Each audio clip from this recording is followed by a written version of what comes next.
All right. Good morning everyone. And First of all, I just want to welcome all of you in our class now living in the IT era, and I hope you're all doing well today. I know most of you are working already, managing your own responsibilities, so I really appreciate that you're taking the time to be here and invest in your learning. By the way, audible naman yung sound ko na I'm loud and clear, right? Yes, Prof. Okay, yeah. Before we formally start, let me introduce myself. Hindi pa ako nagpapakilala. I'm Professor Adrian Blasquino. So I'm a licensed professional teacher and I'm teaching here in PUP under the Institute of Technology. And yeah, I'll be your instructor for this course. And in terms of my background, so I've been teaching in the academe for quite some time now. So I started teaching in the year 2017. No, hindi lang halata na matagal na ako sa PUP. It's been 9 years already since I started. And I'm particularly handling subjects related to business and technology, no? Because that is my undergrad degree. So I'm a graduate of Bachelor in Business Education, major in Business Technology, and I also took my master's degree in Business Education in PUP din, no? Ganun ko kamahal si PUP. And aside from teaching, I'm working corporately. So I am an SEO director for a digital solutions company.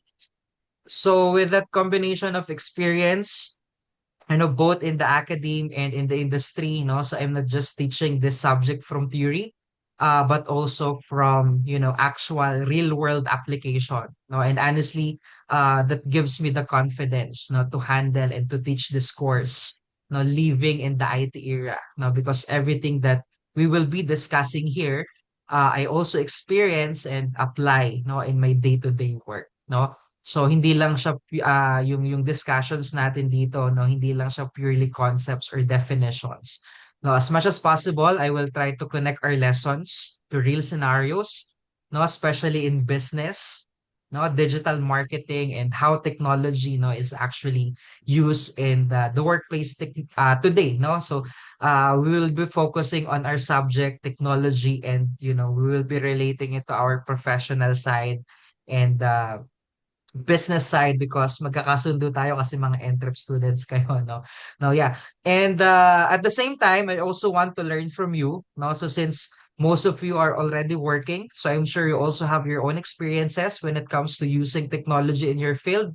So I encourage you to also share your insights during our discussions because this class will be more meaningful if it becomes, interactive and collaborative, no? So as I've mentioned, dahil kakabigay lang ng subject at nasa midterm na tayo, no, medyo naghahabol tayo ng konti. No, that's why um, if you can see on our screen, paki-correct ako, Miss President, kung tama yung pagkakaintindi ko ng dates ha. Na ito na lang yung natitira nating dates for us to do online classes. And since yung modules na kailangan nating i-cover is a total of 8 modules, so I allocated the remaining modules that we need to cover sa remaining online classes schedules natin, no? So let me know if there's something that needs to be corrected here. So yeah, okay. Also, as you can see, sa other side ng ano no ng screen, the right side, the left side rather is the schedules of our online classes and the modules that we are going to cover. On the other side naman are some of my simple expectations or house rules, no, for our online class today, no? Nothing too strict, no, but these are important so that our class will, run smoothly and maging productive, no, yung time natin together every time we have an online class, no. My first rule is I want you to focus during our sessions. If you are in your place of work, it's fine. Basta naka-headset ka or nakikinig ka, okay lang yan. Oh, yeah. Okay. Yeah. So I understand that most of you are working, no? May mga responsibilities kayo and sometimes you might be multitasking, no? But as much as possible when you're in class, no, try to give your attention, no, even just for this duration, no, so you can easily absorb the discussion, no? So, hindi lang siya compliance, but para may makuha talaga kayo, no, during our online sessions, no? Second, be responsible with your submissions. If I give activities or requirements, please make sure to submit them on time, no? And I always try to give reasonable deadlines naman, no? Especially considering your work schedules, no? But at the same time, I also expect professionalism, no? Kasi part na rin to ng training natin, no? And third rule is respect. No, I want respect in the in our online sessions. No, whether it's during discussions or sharing of ideas or even in the chat box. No, so let's maintain professionalism and respect. Okay? Kasi we have to understand na different tayo ng experiences. No, we are from different industries. So lahat ng insights natin are valuable. Okay? Fourth, participate and contribute. No, so this is not just a lecture-based class. I will be asking questions from time to time, no, giving you activities or sometimes calling for volunteers, no, to share their insights, no. So as much as possible, try to share your thoughts, no, even simple insights. Hindi kailangan perfect answer. What's important is you are engaging, you are participating. Okay, and lastly, let's just have fun. Let's just enjoy the class, no? So, because this subject is very practical, no, makikita nyo na connected siya sa work ninyo, sa daily life ninyo. So, I don't want this to feel like, a heavy or stressful subject. No, I want this to be something na relatable, no, something na interactive as much as possible. And at the same time, useful for you, no, as professionals. No, so that's basically my classroom rules. Any violent reactions, clarification, suggestions, recommendations, everything's clear? Can you see thumbs up? If everything's clear, no questions?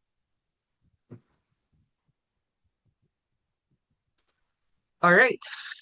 Now, with that said, let's talk about what this subject is really all about.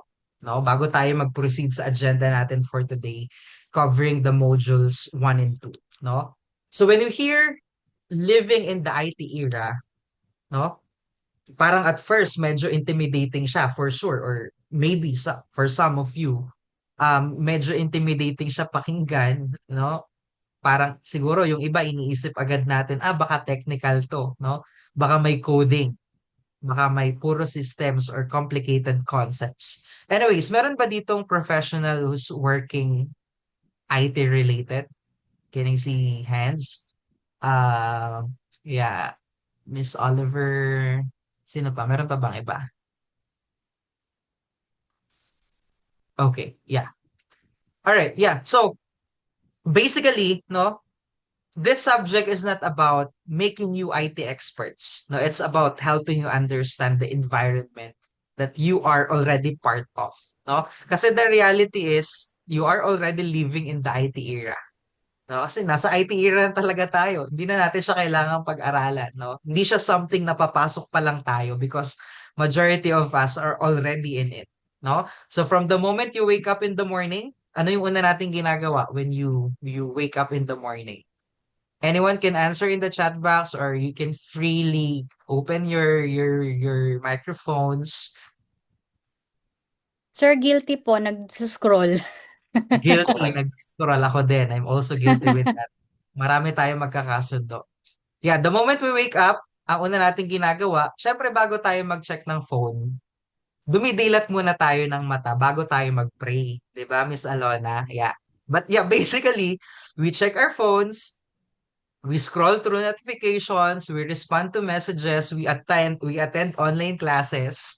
No, we use systems at work, no, even hanggang sa pag-order natin ng food or pagbabanking natin online, 'di ba? That's already part of an IT era. Okay, sige, understood. Napindot lang. Okay, yeah, noted. Yeah, so in a way, this subject is not introducing something new, no, but rather helping you make sense of something that you are already experiencing every day. no? And I also want to acknowledge something very important, no? That majority of you are already working professionals. I hope so. Na lahat majority tama ba? Majority are working, no? So hindi kayo zero knowledge pagdating sa technology. In fact, I'm pretty sure that most of you are already exposed to different platforms, to different systems, to different tools in your workplace. So hindi sa workplace, in your everyday, day-to-day life. Now, so some of you might be using CRM systems, HR systems, online communication tools like Messenger and this Zoom that we are using, even project management tools or even social media and digital marketing platforms, no? So kung tutusin, you are already interacting with ICT or with IT in a daily basis or on a daily basis, no?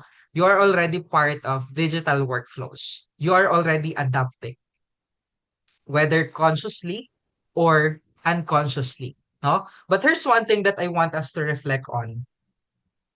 Just because we are using technology, no, doesn't necessarily mean we fully understand it. No, kasi minsan, 'di ba, we are just following instructions, right? We log in, we click, we submit, we send, but we don't really stop and ask questions like, why is this system designed this way? Or how does this process make work efficient? Or what happens behind the scenes of using this technology? Or and more importantly, how can I maximize the use of these technologies that we are using? No? And that's where this subject, living in the IT era, comes in. No? So this subject will help you to shift now from being just a user of technology to becoming someone who is more aware, someone that is more analytical and more strategic when it comes to using it, no? Because in today's professional world, no, especially in doing business or in your field, in doing entrepreneurship, technology is not just a support tool. No, it's already a core driver for success. Now, for example, if you look at businesses today, marketing, it's now digital, right? I believe majority of you will agree. When it comes to customer engagement, it's now online. Operations are now system driven, right? Data is now used for decision making, no? So if you understand technology, you gain an advantage. But if you just use technologies without understanding, then you're just following the system. You're not maximizing it. No, and that's something I want to challenge you with in this class. No? Another thing that I want to highlight is that technology is evolving very fast. Siguro naniniwala kayo sa famous na kasabihan, di ba? Nothing is permanent in this world except change. Lahat ng bagay nagbabago, no? Even the technologies. And technology is evolving very fast. What you know today might be outdated in a few years, no? So the goal is not just to learn tools, but to develop the ability to adapt, no? Because tools will change, but your ability to understand, no, your ability to evaluate, and your ability to use knowledge strategically or to use technology strategically, now that's what will keep you relevant. No? So throughout this course, now we will be discussing topics like the role of ICT in society. No, even later on, sa module 2, we will be discussing the history and the evolution of computers, how the internet and the web actually function. We're also going to talk about the digital ethics and the digital responsibilities and even the emerging technologies that are shaping our future. No? But more than just discussion or more than just discussing those topics that I mentioned, no, I want us to connect them to your real life experiences. No? So kaya wag kayo magugulat if from time to time I'll be asking questions. No? Uh, because these are the kinds of discussions that will make this subject meaningful, no? Not just academic, but even practical, no? And at the same time, I also want this class, no, to be a space where you can step back and reflect, no? Kasi minsan, because we are used to technology, we don't question it anymore, 'di ba? We just accept it as part of our routine. But when you start analyzing it, you begin to, see both the opportunities and the risks. Now, for example, technology can make you more productive, right? But it can also sometimes overwhelm you. Because of technology, it can connect people, but it can also reduce real interaction. It can create opportunities, but it can also create dependency, no? So, again, meron tayong tinatawag na balance and awareness. And balance and awareness is very important. Okay? So by the end of this course or by the end of this semester, no, my goal is not just for you to pass or not just for you to complete the requirements. My goal is for you to develop a mindset, no, where you are more conscious, where you are more critical, and you are more intentional in how you use technology, in your personal, in your professional life, no? Because at the end of the day, technology will continue to evolve, but the question is, are you evolving with it? No? So before we officially start no with our discussion with the module 1, let me just ask you a quick question, no, and you can feel free to answer in the chat box or you can unmute your mic if you are comfortable to speak, no? My question is, if you were not allowed to use any form of technology for one whole day, walang phone, walang internet, walang laptop, how would that affect your daily routine, especially your work if you are working? Uh, would you think would it be manageable or would it completely disrupt your day? Sige. Any insights? Yeah, let's call on Miss Genesis. Hi sir, good morning. Morning. Share ko lang po, may nangyari po sa akin kasing instance na meron po akong inatinan na community service sa Quezon Memorial Circle. Accidentally naiwan ko po yung phone ko.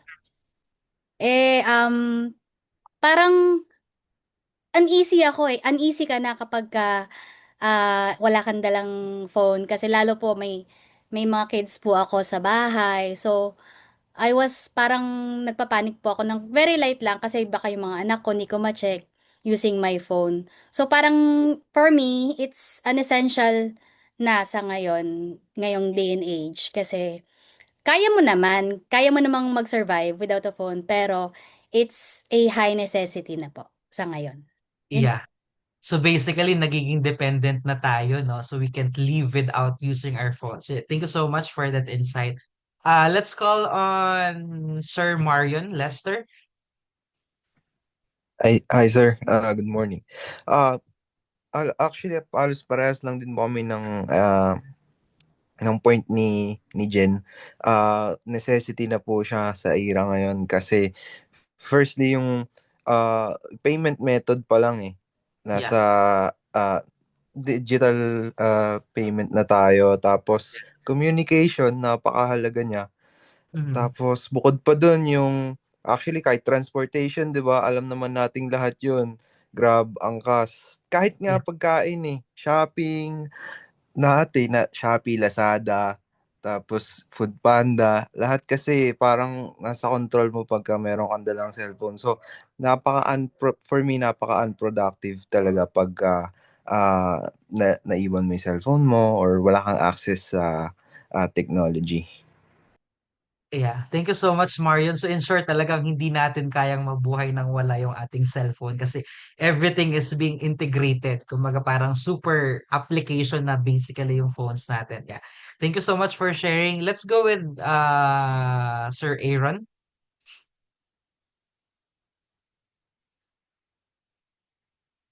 Sir Aaron, you're raising your hand. Hey sir, good morning. Good morning. Oo, pasensya na. Oh, actually, ano lang, sa akin dalawa kasing option sa akin. Pwede naman din, kasi actually, more era na kasi ngayon is more technology na talaga tayo para mas mapadali yung access natin sa lahat ng transaction. Kasi before, iba minsan nag-i-struggle tayo, katulad niyan, like pandemic, siyempre naging nag-iisip tayo ng other way kung ano yung pwedeng gawin. Kasi baka naisip ko lang na paano kung bumalik tayo sa 90s, 80s na walang masyadong walang internet, Mhm. yung ganung part. Tapos syempre yung transportation mo, like gasoline, tumataas. Paano kung ang gamitin naman natin is yung um, tawag doon, yung horse, anong tawag doon? Kalesa. Kalesa. Kalis. Kasi dumadating tayo sa part na hindi natin naiiwasan, hindi natin control yung panahon. Baka bumalik tayo sa 90s, 80s. Pwedeng may possible kasi na mawala ay may hangganan din yung technology natin eh. Kaya para lang sa akin, lahat yun sa akin, option sa akin. Kung kaya nating mag-adjust kasi sa ngayon kasi nagiging dependent tayo sa kung anong technology meron tayo. Kasi nabuhay naman tayo before kung sino nakaabot ng 90s to 2000 lang na hindi masyado pa more on internet. Yeah. Nabubuhay naman tayo ng maayos. Yun lang din, bali napapadali lang nila ngayon yung yung transportation, payment method, lahat. Yun lang din Yeah. sa akin. Yeah. Thank you so much. Pero siguro mahirapan tayo mag-adapt pag ganun, no? And yeah, I acknowledge the part that mas na-acknowledge natin, no? Mas na-appreciate natin yung technology when pandemic happens. Kasi 'di ba before hindi natin naisip that uh it will be possible for us to conduct online class, lalo na specifically for OU, no? Because before the pandemic happens, the pedagogy that's happening in OU is just modular. But because of pandemic, na-appreciate natin that there are platforms that we can use. That's why today we're using we're using this method. We have synchronous and asynchronous. Yeah, thank you so much for sharing. And I know majority of you are, yeah, sige, last one na lang siguro. Let's call on Miss, tatawagin ko na sana si Miss Alona, kaya lang nagbaba ng kamay. Sige, si Miss Jess na lang. Miss Jess na? Go ahead, last one. Hello, sir. Sa amin naman po, sir, malaking impact po yung technology sa family namin itself. Kasi po yung husband ko po is OFW. So, main communication po namin is through video call po. So, pagka po wala kaming phone or hindi po namin dala yung mga pocket wifi po namin, mahirap po sa amin yung pakikipag-communicate po dun sa partner ko at saka po dun sa father ng mga anak ko po. And yun po, sir. Okay, thank you so Saka po much. kaya No? niya po kaming i-check through CCTV po. Wow, Thank you, yeah. sir. Thank you, sir. All right. Yeah, thank you so much for sharing all of your insights and stories.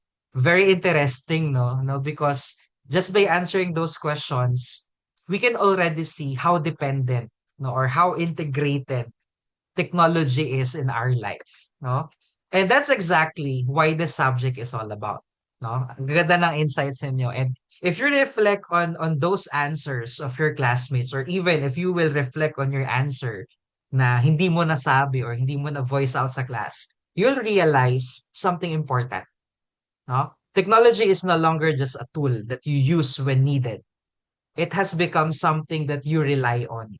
No, something that influences how you work, how you communicate, and even how you make decisions. And that realization is very important, no? Because in this subject, no, we are not just going to talk about technology on the surface level. We are going to understand what it is, how it works, and why it has such a strong impact in our lives, no? And that brings us, no, to our first module, no, because everything you mentioned, no, from using those applications yung na-mention kanina ni Sir Mario, no, that majority of our daily tasks we rely on using the applications. We rely on using systems, no, to online platforms. And these are all part of what we call, no, the information and communication technology, no? So let's now formally define and explore our module 1, no? So let's but before I give you a formal definition of ICT, no, I want to start with something simple. When you hear the word technology, no, ano yung unang pumapasok sa isip nyo, no? Is it your phone, your laptop, your internet, your applications on your phone? Kasi usually ganun yung magiging initial thought natin. And that's correct. No, but ICT is actually more than just those devices.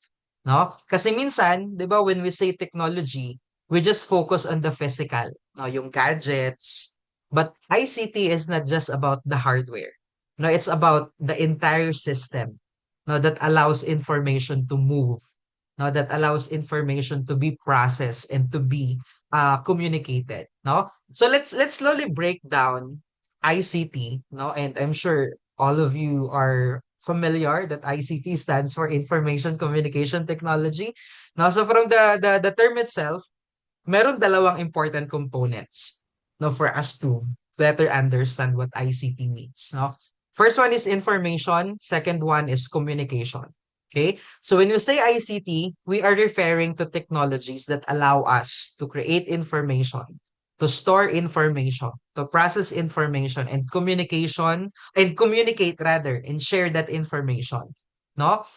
Now, if I want you to think of your daily routine again. Now, for example, when you send an email, that's communication. When you encode a report in Excel, as someone of you mentioned earlier, that's processing information.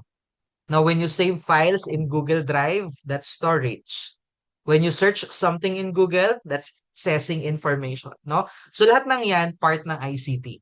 And what's interesting here is this, or is that most of the time, ginagawa na natin 'to automatically. No, hindi na natin iniisip. It just becomes part of our daily routine. No, but again, this subject will hopefully no help you to move from automatic usage to conscious understanding.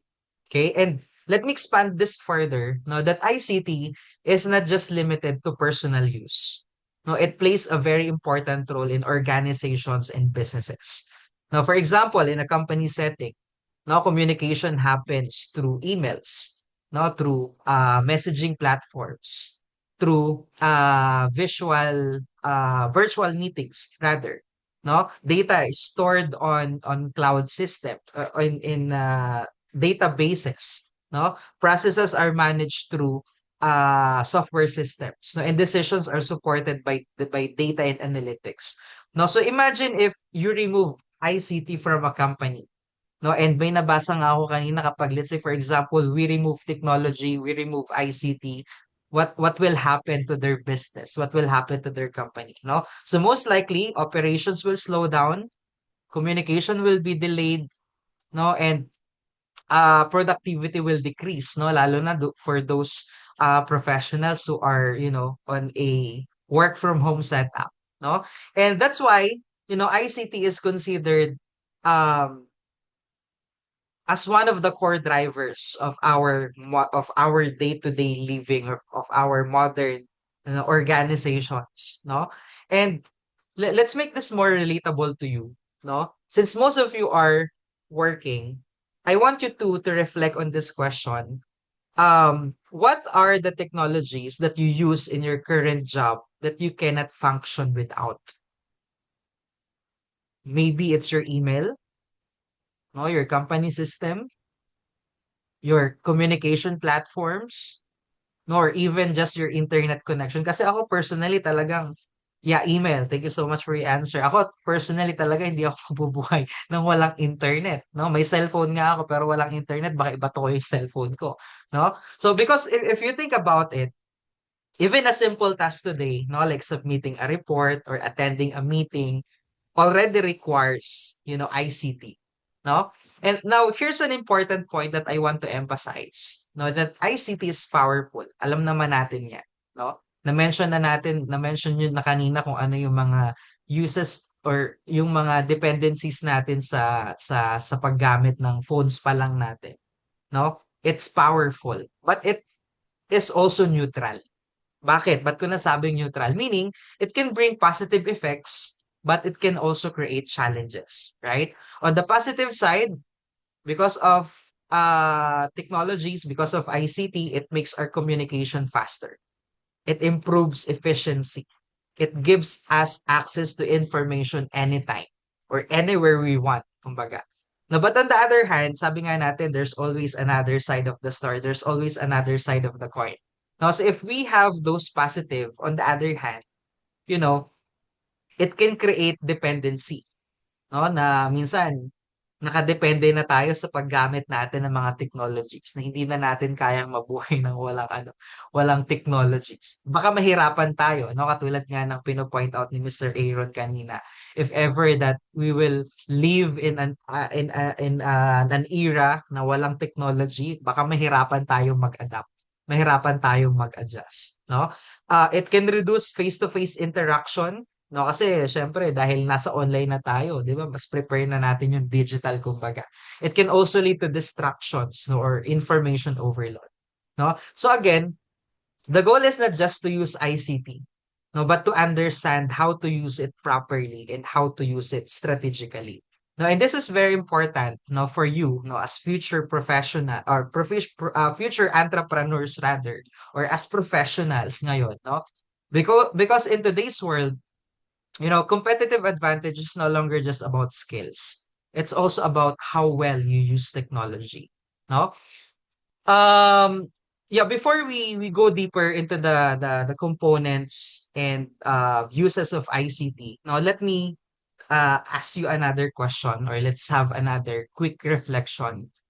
Do you think ICT is making your work or your life easier, or it's making you more complicated? Sige, let's see answers from the chat box, or if you wanted to open your microphone. Yeah, let's go first with Miss Krishaline. Krishaline. How do you pronounce your first name? Sorry. Chris naman po. But you can call me Chris na lang po, bro. Okay, okay, For go. someone working po sa financial tech na company, very essential po yung, sorry, ang tanong niyo po is essential yung, or needed po ba yung technology, tama? Um, if do you think ICT is making your work easier or complicated? Yes po, Prof. As someone po na working sa financial tech, it makes my work po easier. Kasi yun po yung main resources or main main tool namin para makapag-communicate po sa mga users abroad. Without it po, hindi po kami function. Yeah, thank you so Yeah. much for your interesting insight. Yeah. And if you notice, no, sa naglabasan yung mga chat, if you notice, majority of you mentioned that ICT makes your work easier, no?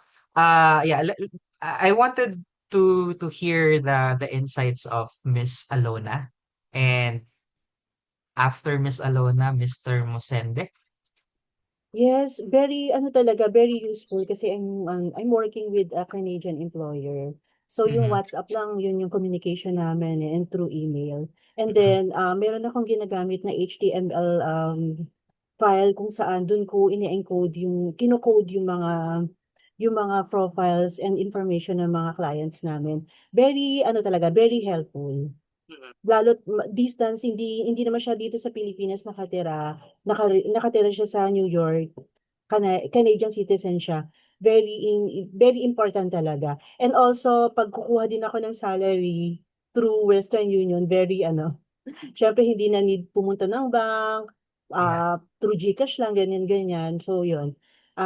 We really thank the Lord for the era today. That's it Amen. po, Prof. Aha. Okay, thank you so much. Sige, last one.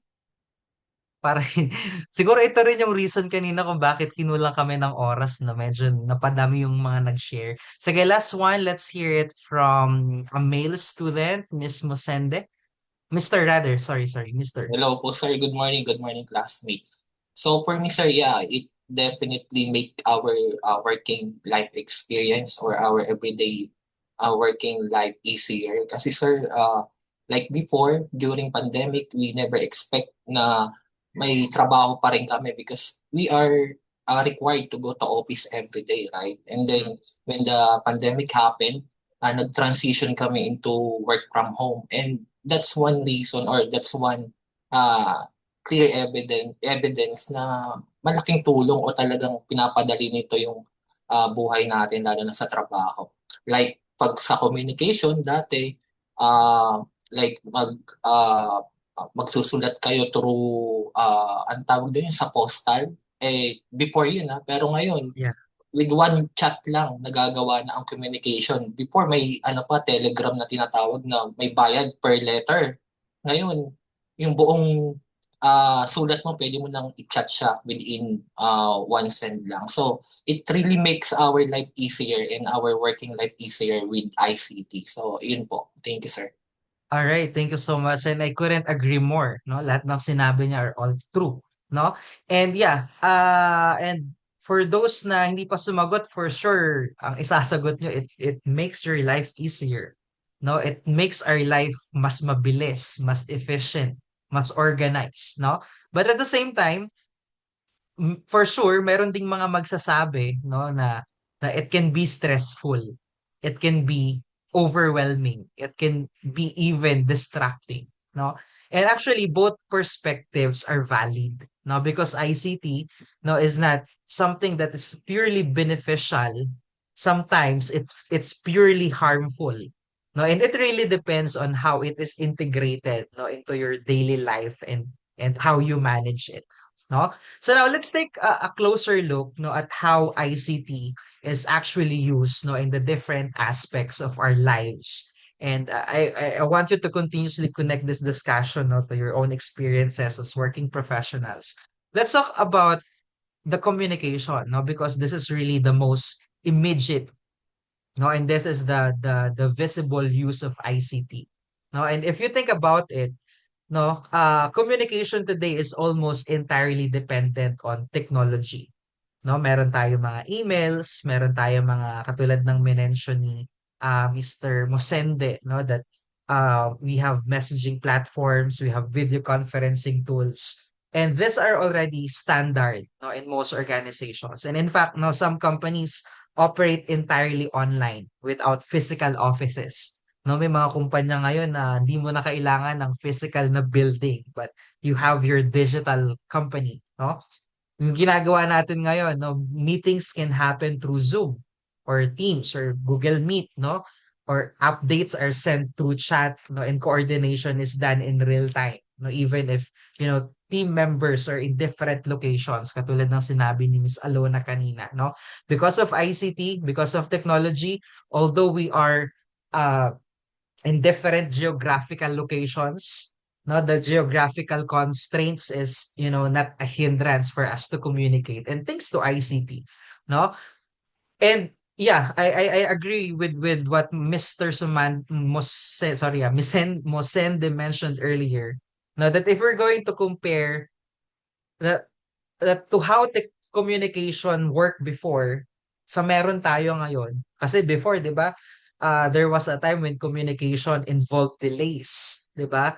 Letters had to be delivered physically and responses took days or even weeks, and coordination required physical presence, no? But because of ICT, communication has become instant. And because it's instant, it also changes, expectations, no? Kasi dahil sa instant na nga yung communication ngayon, meron tayong expectation for quick replies, 'di ba? For constant availability. No, pag nag-chat yung boss mo, kailangan magre-reply ka kaagad kasi may ano naman, online naman, maghapon naman tayong online, ba't di ka nagre-reply, di ba? So because of technology, yung mga boss natin, kasi aminin nyo, kasi ako ganun din, di ba? Pag lagpas na ng work hours, pag may nag-chat sa akin na work-related, di ko talaga papansinin yun, no? Because it's one of the disadvantage na ibibigay sa atin. Because dahil naging instant nga yung communication, yun nga lang, ang the other flip of the coin, meron siyang may mga expectation for you to reply quickly, no? For you to be constant, your constant availability and continuous connectivity, no? So while ICT improves the speed and efficiency of communication, it also increases pressure to respond and to stay connected, no? That's why some of you might feel that communication today is faster, but also more demanding, lalo na kung may direct kang communication with your boss, no? So, because of ICT, because of computers or technologies, it has transformed how we communicate, no? Na kung saan because of this ICT, as I've mentioned, we can now instantly connect with people around the world, no? As mentioned by Miss Alona as well, no? Kahit gaano kalayo, we can now communicate breaking down geographical barriers. No, hindi katulad before, no, nang hindi pa natin nagagamit yung technologies, hindi pa natin nagagamit ang computer for communication, na uso pa nun yung mga pen pal or what do you call that? Snail mail. Correct me if I'm wrong. Snail mail. I don't know if narinig yung term na yun. But yeah, snail mail. Through post office, 'di ba? Medyo talagang it would take days uh, for you to receive depending on the geographical distance. No, but now, because of the ICT, because of technology, kahit saang lugar, kahit magkakaiba ng time zones, no, we can communicate real time, 'di ba? So, because of the emails, because of the messaging platforms that have replaced traditional way of doing so, it's now allowing us for quick, no, and efficient communication, no? And kung hindi rin dahil sa ICT, hindi tayo nag-online class ngayon, baka nagmo-modules lang kayo. Diba? Magpapadala ako ng modules. Sasagutan nyo lang ng sasagutan. Hindi tayo magkakaroon ng interaction, no? Yeah, so after communication, let's go with the work and employment or the job opportunities. No, so ICT has completely transformed the nature of work. No, before yung work natin was very structured, right? Fix yung location. Even ngayon, may ganun pa rin naman. Fix yung location, fix yung schedule, but mostly manual processes. But today, now because of ICT, now work has become more flexible and more dynamic. For sure, meron ba dito mga nasa government industries? Kung meron dito sa mga government industries, they would agree na because of ICT, kaya meron tayong meron tayong 4-day work week, that one day of the week is work from home, or some of you are working remotely, you are working work from home, no? And it becomes possible because of this ICT, no? So because of ICT, no, naging yung job opportunities natin, it become more flexible, it become more dynamic. No, you can work from home, you can work from Boracay, you can work from vacation basically, you can collaborate with people from different parts of the world, and you can even build a career entirely online, no? And in fact, many industries today, no, na nag-exist because of ICT, or maraming mga companies ngayon ang nag-exist because of ICT, no? As I've mentioned, may mga companies that they were able to start up without them requiring a physical building, no, or physical location, no? Kaya meron tayong mga digital companies, digital marketing, e-commerce, freelancing, even content creation is also a job opportunity. No? So these are all products of this technological advancement na meron tayo. No? So even traditional roles have evolved. Marketing is no longer just about print ads or physical promotion. No? It now involves social media. It now involves analytics, no, search engines, digital platforms. No? So ICT doesn't just support work, no, it reshapes work. No? However, there's also a challenge here, no, because because technology evolves quickly, skills also need to evolve, no? What is relevant today might become outdated in few years. So there's a constant need for us to always, upskill, for us to continuously do upskilling and adaptation, no? And if individuals or kayo or tayo, no, fail to adapt, no, there's a risk of being left behind. Mapag-iiwanan talaga tayo, no? So while ICT creates opportunities, it also creates pressure, no, for us to continuously learn and for us to continuously stay updated. Okay? Let's go with the next part, which is about education. Hindi ba ako masyadong mabilis mag-discuss? Or let me know kung medyo mabilis ako mag-discuss, ha? Okay. Okay naman yung facing ko. Okay, sige. Sakto lang, sir. Alright, good. Medyo binibilisan ko talaga ng content, to be honest, kasi kanina nga may mga parts akong hindi na-discuss. May nagsabi na lang na, "Sir, nandito na po sa meeting yung isa naming prof." Tsaka baka iniintay ka na rin ng isa mong class. Yeah. So, in education naman, you are all experiencing this firsthand. No, kayo yung mga unang ano nito, beneficiaries. No, because without ICT, this type of learning setup that we are doing now would not be possible. No, because of our online platforms, it allow us to attend online classes. It allows us to access materials digitally, no, to submit requirements digitally, and to communicate with instructors, all without being physically present. No, so this gives us flexibility, no, especially for working students like you. No, but at the same time, online learning also requires different kind of discipline.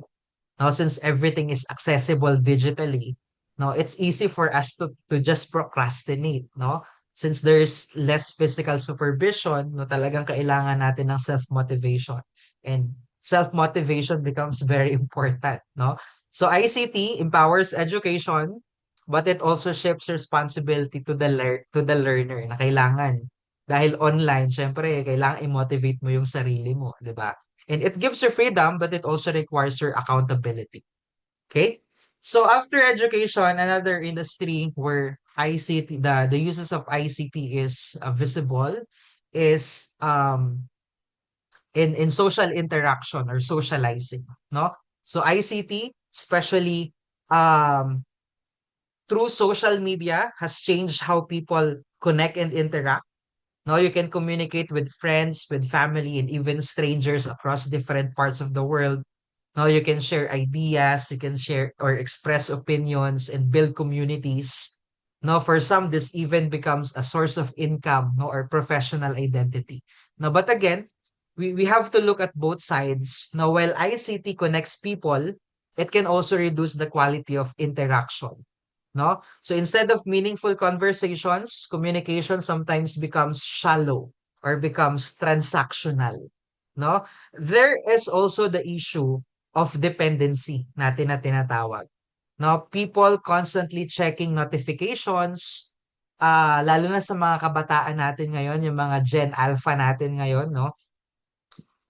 Gen Alpha generations now are always seeking for validation na yung mga pinopost nila sa social media from time to time, they are checking the likes, the comments, may mga nag-react ba, may mga nag-comments ba, may mga nag-share ba. It's important for them, no? And for me, it's one of the negative impact of disadvantage of ICT when it comes to socializing. Lalo na kung for example, nasa isang bahay lang kayo, you are physically present inside your house, pero dahil may mga kanya-kanya kayong cellphones, you are on different worlds, kumbaga. It reduces meaningful conversation, no? Although, maganda, because of ICT, it gives us a way for us to socialize.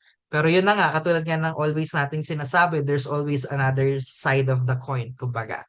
No? Yeah.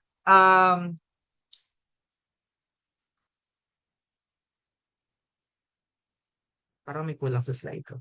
Anyways, yeah. Now that we've explored the major uses of ICT, now let's now shift our focus to its overall impact. No, because understanding how we use technology is one thing, but understanding how it affects us is another. No? So as you can see from our slide, no, these are just some of the positive impacts of ICT. No, there's no need for me to elaborate each one because all of it are self-explanatory. But yeah, on the positive side, no, ICT significantly improves our efficiency, no, and our productivity, no. Tasks that used to take hours before can now be completed in minutes. Lalo na may mga AI tayong ginagamit, may mga ChatGPT, Perplexity, Gemini. No, it becomes easier for us to do things. Now, before it takes us time. No, processes can be automated, data can now be organized automatically, and communication can happen instantly. No, so this allows us, no, for us to operate faster, no, and more effectively, no? And yeah, another major benefit is that I would like to also highlight is this access to information. No, internet gives us information anytime, no? So today information is readily available whenever we need them, whenever we want them. You can search for almost anything and get immediate results. And this supports learning, no? Sometimes it promotes learning or it supports learning, lalo na kung may mga assignment tayo na kailangan nating hanapan ng data, no, for decision making and problem solving. It empowers us as individuals, no, to become more informed and more capable, no? So, yeah, ICT also enhances connectivity as I've mentioned. Nandito na siya kanina, no? Uh, may nadoble ba ako? Yeah, communication cost savings. Yeah, it allows people to collaborate across distances, no, enables businesses to reach wider markets. It creates opportunities that were not possible before, no? So in many ways, ICT has made the world more interconnected, kumbaga, no? So and those are the benefits, no, that ICT is providing us.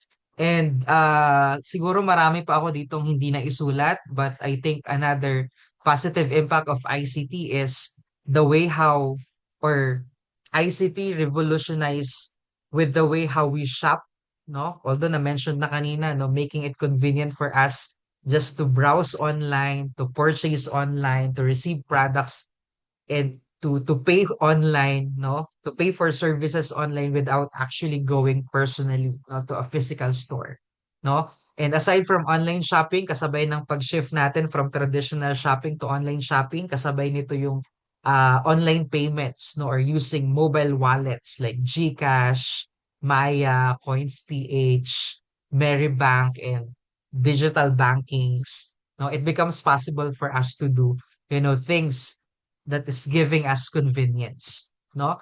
And um however,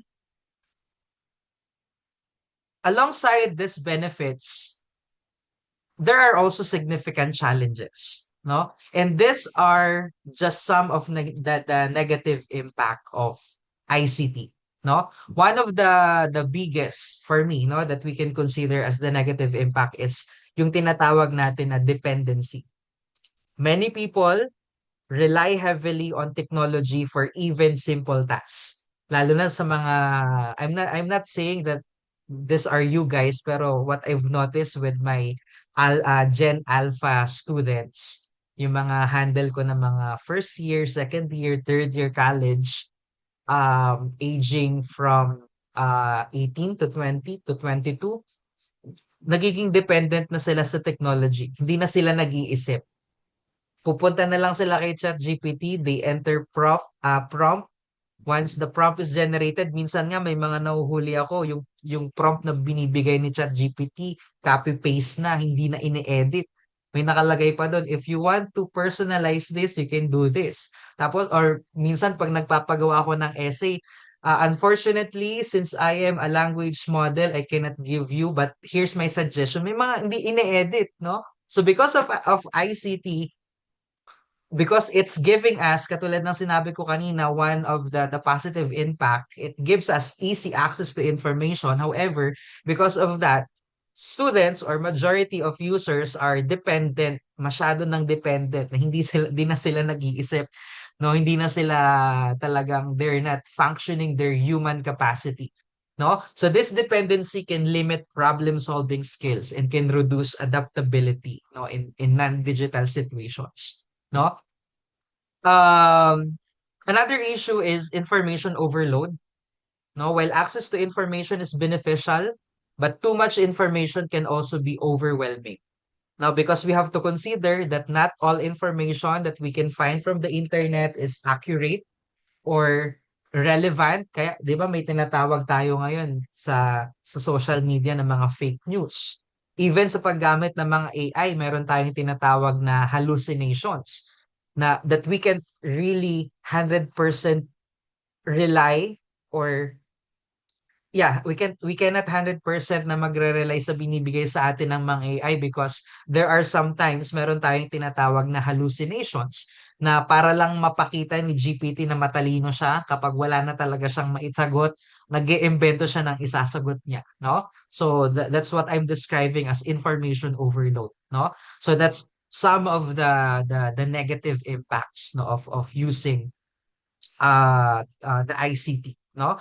Um, Also, I think we can also consider the one of the most important or the most relevant issues, no, for working professionals as a negative impact of ICT is the blurring of the work-life boundaries. Now, because of ICT, work is no longer confined to a specific place or time. Now, you can receive emails anytime, you can attend meetings from anywhere. No, ako guilty ako diyan, no? Minsan nag-o-online class ako sa Boracay, sa Tagaytay, sa Baguio, no? It also makes it, harder to disconnect minsan, no? And work can extend into personal time, no? Leading to stress and to burnout, no? So, at this point, no, I want you to reflect again, not just as students, but as professionals. Now, think about your daily routine, no, your work environment, your habits. Is ICT helping you become more efficient and productive? Or is it creating pressure? Is it creating distractions? Or is it creating dependency? Now, because the reality is, ICT will continue to evolve. No, it will become more advanced. It will become more integrated and more influential in our lives. But the key factor is not the technology itself. It's how you use it, no? So once again, the goal of this subject is not just for you to understand ICT conceptually, but to become more aware of its role in your life, more critical of its effects, and more intentional in how you use it. No, because by the end of the day, technology should work for you, not the other way around. Okay? And now that we have a deeper understanding of what ICT is, kasi may ilang minutes na lang tayong natitira, how it is used or how it impacts our lives, let's take to the next step. Let's go. May nag-ano ba? May nag-annotate ba? Let's go to the next step, to the next module. No? So from understanding ICT in the present, let's now move back and look at its origins. So that's why let's proceed to our next module, no? The history and evolution of computers. No? So, alam nyo ba, guys, or class rather, that computers are initially called computing? No? The main reason why computers are called computing is because initially, nung dinedevelop ang first computer, its primary function is to perform computations or mathematical calculations. No? So nung unang dinevelop yung computer, its main purpose is for a large-scale computation. And kapag sinabi natin computation or computing, it refers to the act of, processing and manipulating data or numbers, which involves, performing types of mathematical and logical operations. Okay?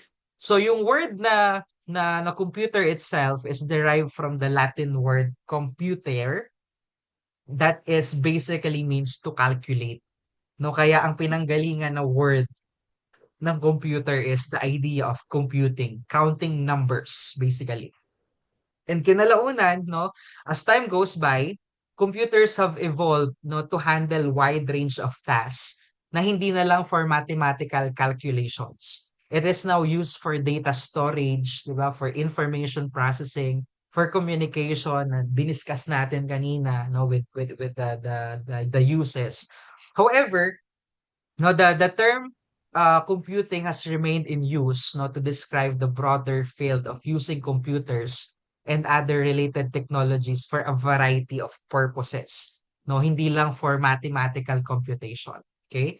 And yung mga na-mention natin, no, ng mga examples kanina become possible since the evolution of the electronic era of computing, no? So basically, kapag pinag-uusapan natin yung history of computer, meron tayong tinatawag na 4 periods of computing or the 4 ages of computing, no? So meron tayong mechanical, pre-mechanical rather, meron tayong mechanical, meron tayong electromechanical, and meron tayong electronic.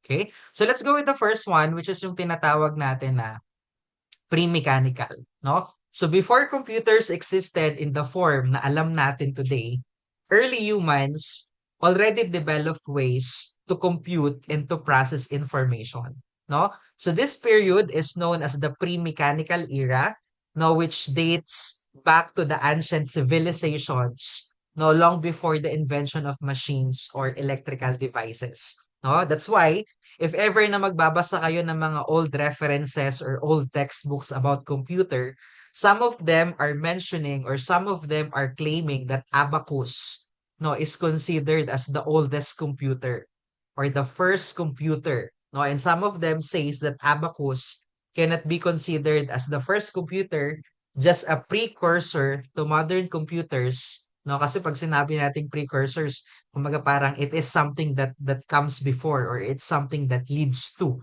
no? Kaya merong mga pagtatalo yung mga scholar kung i-consider ba si abacus as computer, no? And and yeah, it started with the idea of computing. It started from the pre-mechanical era, no? From the abacus itself, no?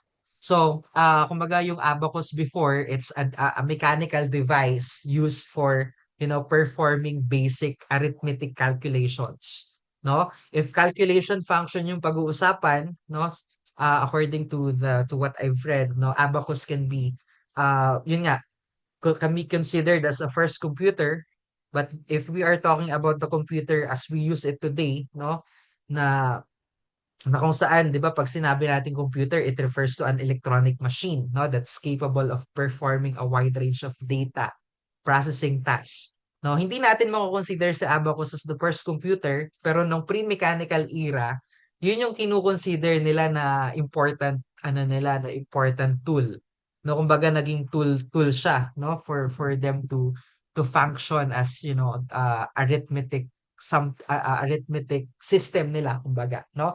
So, yeah, one of the earliest tools used was the abacus, developed in ancient Mesopotamia and later used in China and other parts of the world, no? And aside from abacus, early humans also use systems, no, such as tally systems na naka-curve sa mga buto, sa mga buto at bato, no? These were used to keep tracks of quantities of nung mga ano nila, no, nung mga alaga nilang hayop before, yung mga livestocks nila, their goods, and even time, no, for them to compute time or for them to know what time is it. No, and this shows that even in early civilizations, there was already a strong need, no, for data recording, for computation.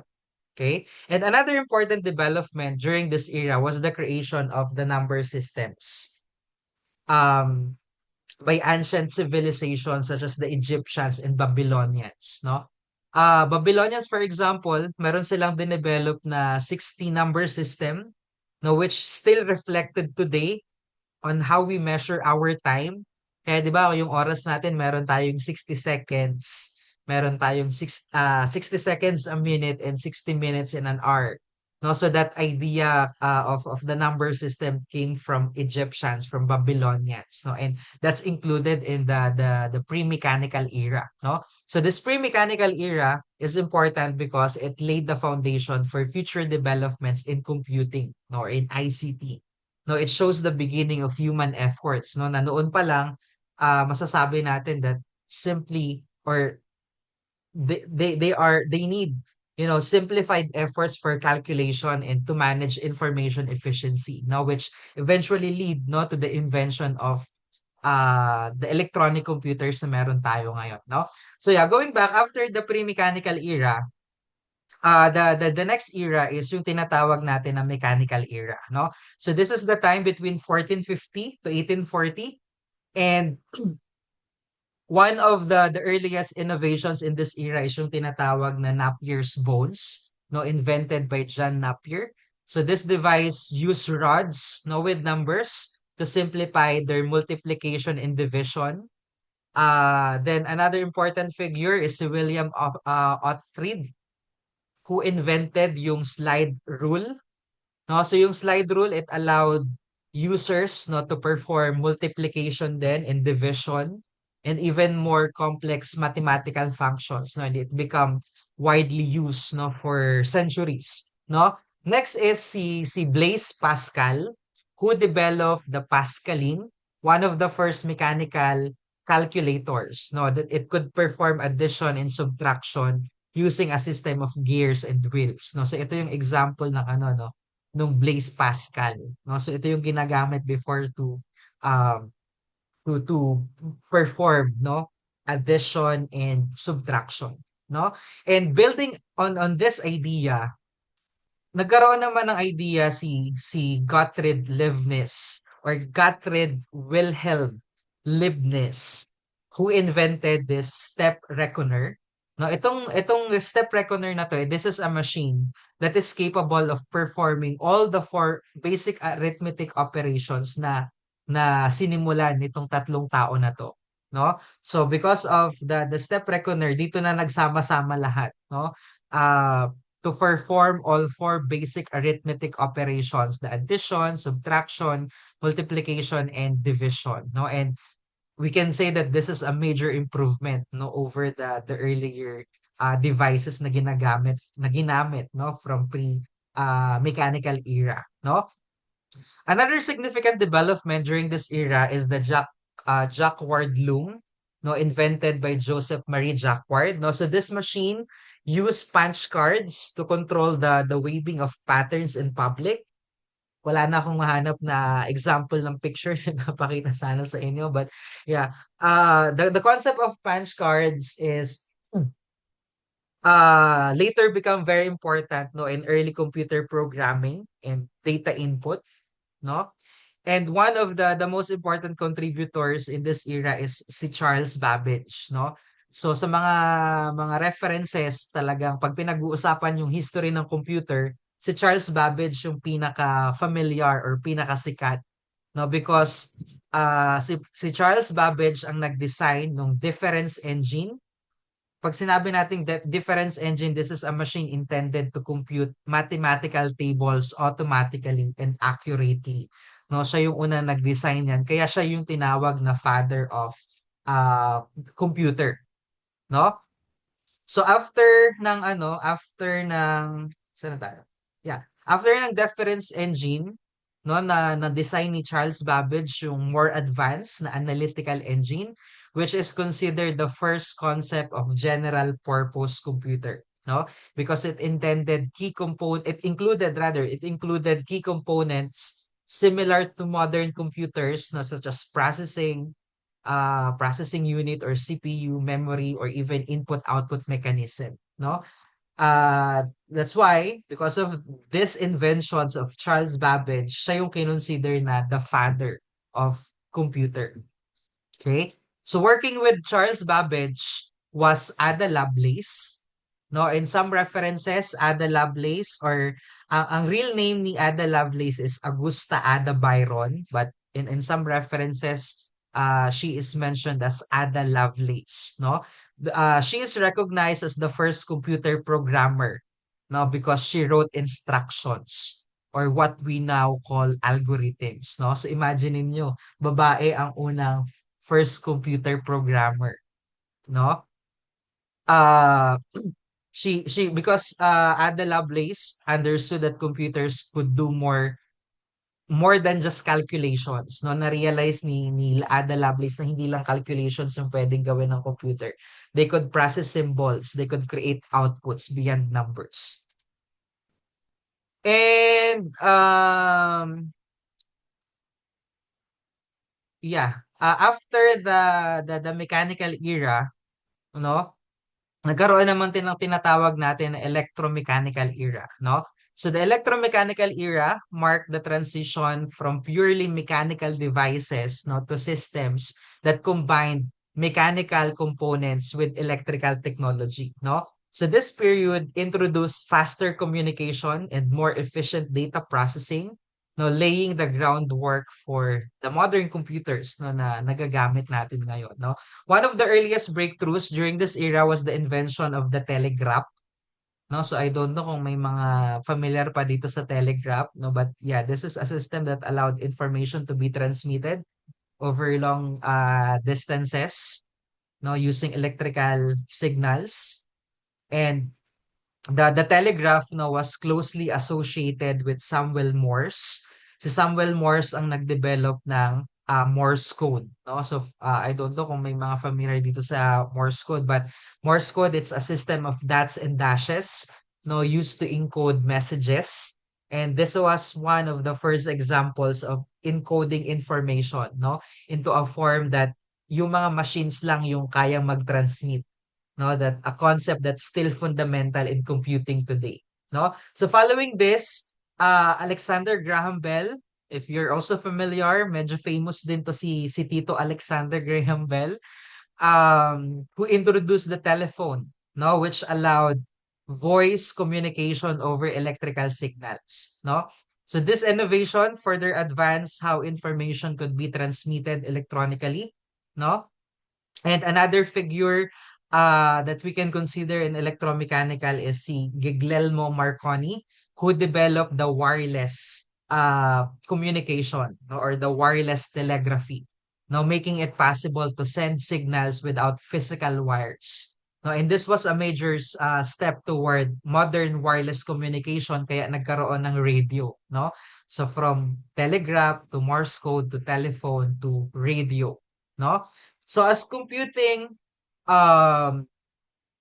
as computing needs become more complex, inventors rather no become or began developing machines no that could perform calculations automatically, no. And one notable contributor is si Conrad Suss, who created the actually ano yan S1 to S3 computer in 1941.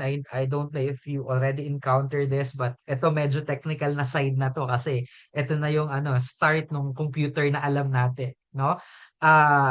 Ito yung mga yung dinevelop ni Conrad Suss, ito yung mga considered na one of the first programmable na electromechanical computers, no, that using relays to perform calculation, no? So another figure is Howard Aiken, who developed the Harvard Mark I, also known as the automatic sequence controlled calculator, no? So this machine is used to use electromechanical components para makapag-perform ng large scale computations, no, and was widely used during the World War II, no?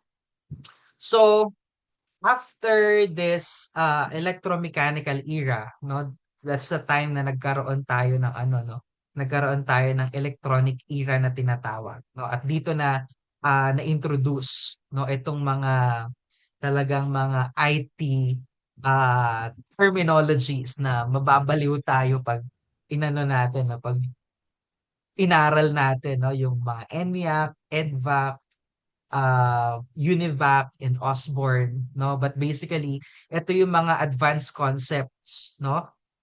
Because it introduced the stored program concept, no? Meaning that both data and instructions can be stored, no, in the computer's memory, no? So these innovations in this era, no, become the foundation of the modern computer architecture na ginagamit natin ngayon, no? So as technologies now continue to evolve, no, computers become smaller. And by the way, itong nakikita niyong slide na to, in this slide, this is how early computers looks like. No, so as we can see, medyo may mga kalakihan siya, no, na kung saan it needs kailangan ng malaking rooms or malaking space, no, in order for these computers to be stored, no. So yeah, may next class ba kayo? Wala. Wala naman. Sige, pwede tayo mag-overtime kahit 15 minutes. Yeah. I believe this is the last topic, no, for this module. Let's discuss the 5 generations of computers, which represent the evolution of computer technology over time, no? So each generation is defined by major technological advancements, no, that improve speed, no, efficiency, size, and functionality, no? So ito yung tinatawag, meron tayong tinatawag na first generation of computers, no? Ito yung na kung saan itong first generation of computers na ito, ang ginagamit nitong basic components like a memory system or yung CPU na alam natin is gumamit sila ng vacuum tubes, no? And this is how vacuum tubes looks like. Yan, medyo malaki siya, no, as you can see in the screen, no? So the first generation of computers, they use this vacuum tubes, no, for its electronic components, no, and was capable of performing a wide range of numerical calculations. No, ganyan yung composition na gamit before, no, for the first generation of computers. Okay? Then after the first generation of computers, no, from the year 1959 to 1964, so ito naman yung period nung tinatawag natin na second generation of computers. Ito yung period or history ng computer na kung saan it marks a significant na advancements and developments in the computer technology compared to the first generational computers, no? So yung mga computers nung time na to, in the second generation, it becomes smaller, it becomes faster, and the computers are now more reliable, no, compared to the first generation of computers, no? So dito naman, nauso yung component ng computer na tinatawag na transistor. No? So from vacuum tubes, from this vacuum tubes, nung second generation, naging ganito na, transistor na siya. No? Itong transistor naman na ito, these are a solid state electronic devices, no, that can amplify and switch electronic signals, no, and with the use of these transistors, no, the second generation of computers, it becomes much cheaper, no, and it requires lesser power consumption kasi nga medyo lumiit na siya, no, in size compared to the size of this vacuum tube, no, nung first generation. So dahil lumiit na in size itong second generation of computers with the use of transistors, so they no longer required large rooms. Kasi kung sa first generation, sa mga naunang computer, biruin mo, itong buong room na to, parang yun yung pinaka-computer. Parang kang nasa loob ng isang motherboard, kumbaga. No? So, yeah. After that, the second generation naman, no, let's continue with the third generation. Nasaan na tayo? Yeah. Third generation, no, dito naman nagkaroon ng tinatawag na integrated circuits or the chips, no, na ipinalit naman dun sa transistors. No, and this integrated circuit was invented by Jack Kelvy. Ito siya, no? So itong circuits, integrated circuits na ito or ICs, no, this is a tiny silicon for kumbaga parang for visual presentation, mukha lang siyang malaki tingnan dyan pero maliit talaga yan, no? These chips were much smaller, more reliable, and it's consuming less power than the individual transistors na ginamit ng second generation, no? So dahil integrated circuit na yung ginamit, naging mas mabilis, no, ang naging processing speed, no, yung even the computational capabilities ng third generation computers na naging dahilan, no, kung bakit ang third generation computers has made it possible na makapag-perform ng mga more complex calculations, na and makapag-process ng data ng more quickly, no, expanding the range of applications for computers, no? So from the third generation, no, sa fourth generation nagkaroon na ng microprocessor. Then yung today na generation na alam natin ngayon, the fifth generation, no, we're now using artificial intelligence. No, we're using natural language learning, even voice recognition, no? Even may mga eye scanner ng ibang technologies na ginagamit. May mga fingerprints na tayo, 'di ba? May mga face recognitions na tayo, no? So this is basically how our computers evolve over time, no? Na dito sa fifth generation, ito yung generation of computers na nagagamit natin ngayon, no? Hindi ko pwedeng sabihin kinagisnan at kinalakihan, no? Because masasabi natin that this fifth generation of computers, no, represents a period of innovation and advancement, no, in ICT, no, na kung saan dito na naging possible yung mga bagay na noong bago pa magkaroon ng first generation of computers is malabong mangyari, no? But because of the continuous technological advancements and improvements, nagkaroon tayo ng mga innovations na nagagamit natin sa mga computers and technologies, no, and computer systems na nagagamit na natin ngayon, no? So, yeah, that ends our discussion for the module 2. No, in which the list of the technologies in the fifth generation is mapag-uusapan natin, no, madidiscuss natin as we move forward, no, with our discussions this semester, with our remaining modules. No, so this generation sa pinagdaanan ng computer, this generations of computers only highlights, how how computers or how ICT has become an integral part, no, of our daily lives. No, na kung saan sa kahit na anong gawin natin sa pang-araw-araw natin, no, sa kahit saang lugar na puntahan natin, computing is everywhere, ICT is everywhere, kaya naman it's important para sa atin as professionals, no? Now let me bring this back to you, no, in a more practical, in a personal way, no, that everything that you are using today, your phone, no, your laptop, the apps that you open every day, even the systems that you use at work. No, these are not random inventions, no, that just appeared out of nowhere. No, these are the result of years, actually thousands of years na already, no, of continuous problem solving, of continuous trial and error, of continuous innovation and improvement. No, na kung saan every feature, every function, every system design, you know, the reason why they exist because at some point, no, someone encountered a problem, no, and decided to find, a better way to solve it, no.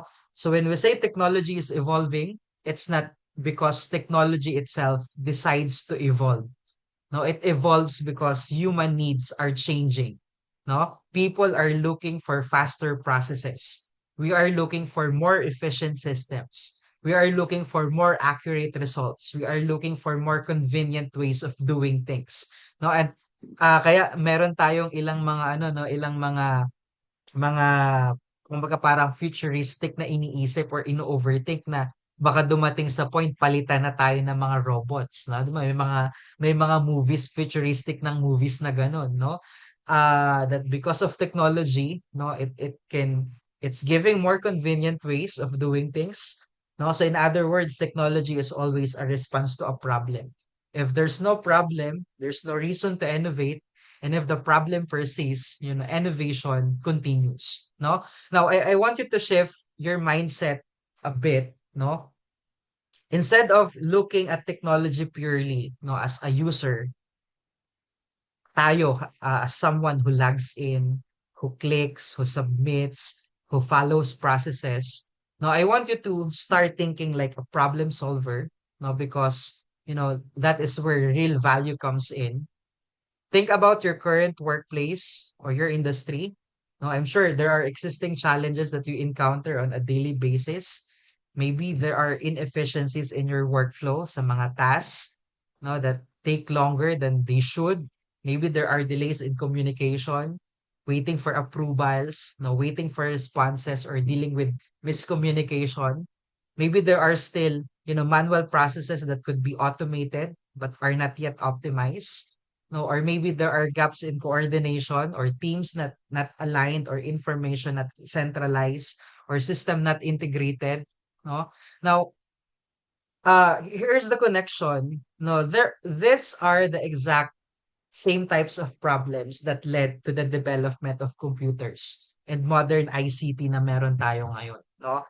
The scale may be different, but the nature of the problem is somehow the same. And that means that the opportunity to improve is always present, no? That's why I want you to always remember or remind yourself, remind your office workers, your colleagues, no, a very important pattern, no, when it comes to technology and even business growth as entrep students.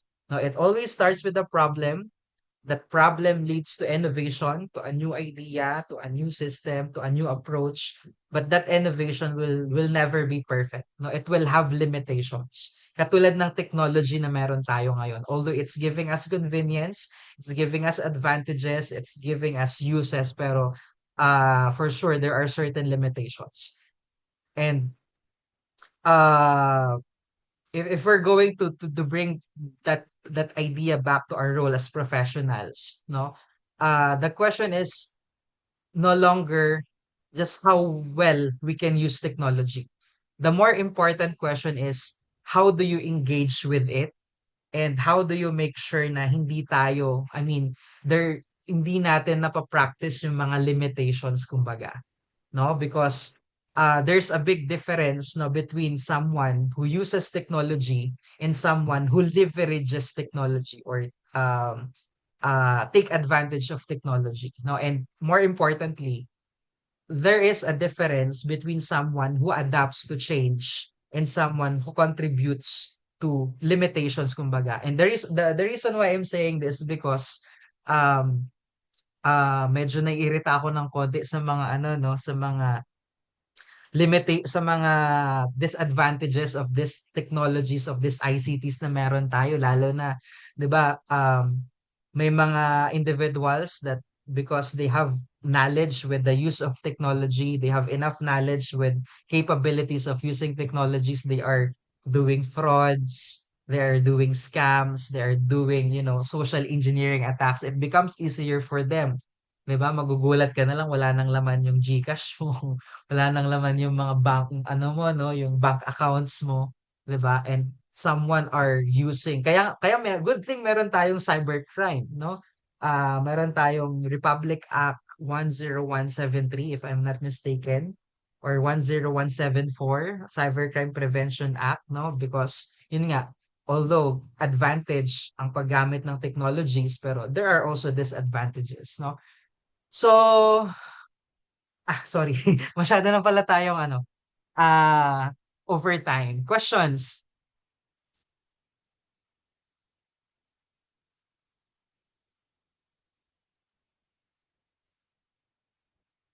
Everything is clear naman. Sorry, medyo na ano hindi ko na pansin ng oras na na tayo overtime na. Anyways, yeah. Let's open our cam and let's take our photo attendance. So, once again, nag-send ako ng link kanina ng no, ng Google Classroom. So, join na lang kayo. And later on, I'll be uploading an activity that you can work on for our asynchronous tomorrow. Okay? Sige. Open our cam. Let's take our photo attendance. Lahat ba nakapag-attendance na dun sa sinend kong attendance form? Ah, yeah, please don't forget to attend to to accomplish that attendance form before you leave. Sige, yeah, we have 2 slides. First slide, 1, 2, 3, smile.